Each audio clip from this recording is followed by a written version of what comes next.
Hello guys, কেমন আছেন? আশা করি আপনারা সবাই ভালো আছেন। দেখেন প্রচুর ঝড় উঠেছে আজকে, প্রচন্ড পরিমাণ ঝড়, তো বৃষ্টি হবে। তো আমি এখন একটা রাস্তায় আছি। দেখেন অতিরিক্ত ঝড় হইতেছে। ও,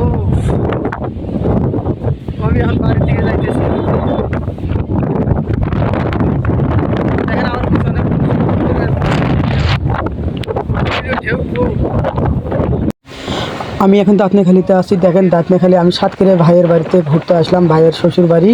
তো ঘুরতে আসার পর আমি ঘুরতে আসলাম যে দাঁতনেখালির একটা সুন্দর একটা যে ঐতিহ্য আছে, আমি সুন্দরবনের ওই দিক যাইতে ধরতেছিলাম গাংপাড়ের দিকে, কিন্তু যাওয়া হলো না। হঠাৎ করে দেখেন তো ঝড় এসে গেছে, আকাশ ঘন মেঘ করে আসলো। দেখেন তো আপনারা যারা দাঁতনেখালির লোক, যদি এই ভিডিওটা আপনাদের সামনে যায়, আপনারা অবশ্যই সাপোর্ট করবেন। আর দাঁতনেখালির লোক অনেক সুন্দর, অনেক ভালো।